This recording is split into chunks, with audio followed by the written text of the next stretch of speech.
I think the ideal for any city is to begin with bus rapid transit because it is simpler, faster, and more efficient. A successful BRT transforms a city.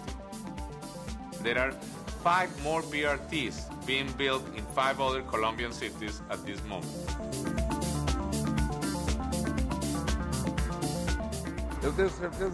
I am absolutely convinced that it is possible to carry a lot more passengers with bus rapid transit than with a subway, and in a much more pleasant manner. The Southeast Busway in Brisbane particularly has been a great success. I mean, it has boosted for the first time in decades public transport usage. It is fast, it's an attractive service, and people have voted by using the system. 3 cities, Curitiba, Bogota, and Brisbane, are showing the world that BRT, Bus Rapid Transit, is affordable, adaptable, and cost-effective. Although different in size, location, and culture, these cities have one thing in common: visionary leaders who are making things happen with BRT.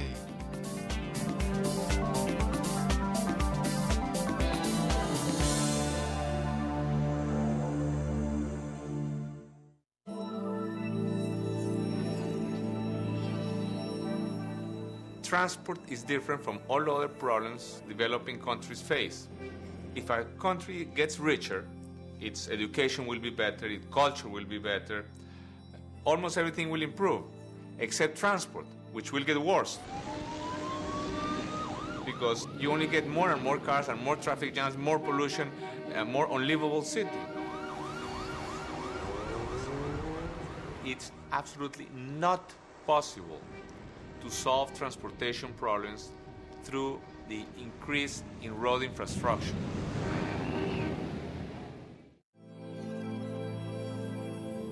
There are many ways to try and overcome transport problems.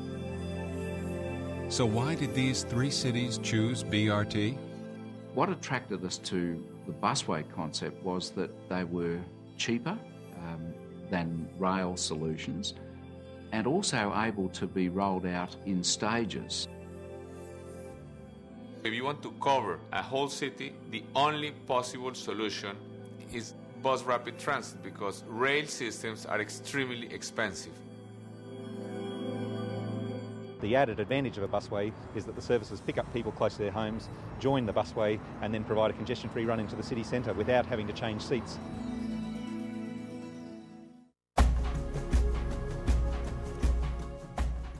BRT is a high-speed rapid transit system using high-capacity vehicles, physically separated busways, feeder services, modern stations with electronic fare collection, integrated bicycle and pedestrian access, rapid boarding, and high service frequencies. How does BRT compare with light rail and metro rail? BRT can equal or exceed the capacity of most rail systems, cost much less to build and operate, and is up and running much more quickly. In fact, BRT can be operational in less than 3 years, well within the average term of a mayor. Curitiba is the first and best-known example of BRT. It is a fully integrated network combining both local and dedicated express services carrying 2 million passengers per day. Learning from Curitiba, Bogota is developing a fully integrated system designed to ultimately carry 5 million passengers per day. Brisbane is in the early stages of developing a BRT system that will have 5 high-capacity busways, providing a cheaper, reliable, and comfortable alternative to the car. Achieving a successful bus rapid transit system requires meeting challenges through leadership and innovation. The traditional challenges include public acceptance, finding political champions, and the natural resistance to change. In addition, although proven successful, many people still don't understand BRT. Amongst the challenges were that there weren't any examples of busways in Australia at the time we got started, so it was something brand new. We borrowed from overseas experience. Perhaps the biggest challenge was really developing the policy and framework for how a busway would really operate in the Brisbane context. But like any major project, the most important challenge is cutting through red tape and ensuring that city agencies work together to make it happen. People think we just went ahead and did it. But in fact, we had to negotiate our way through it. There's one thing I learned. To cut through the red tape, it is important to do it quickly. One of the major challenges was the division of responsibilities among traffic, police, and transportation agencies. We fixed this by integrating these functions so that traffic, police, and transportation work together. A project such as Transmilenio cannot be realized by the traditional institutions of the city.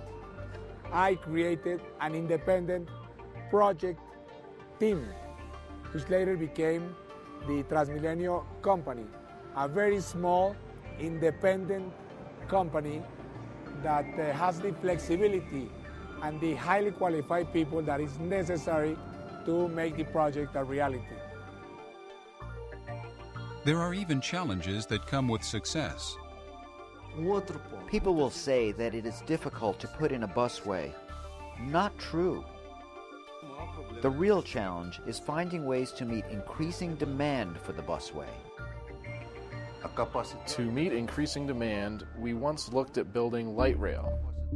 However, we quickly saw that we could do better by adding bigger buses and tube stations.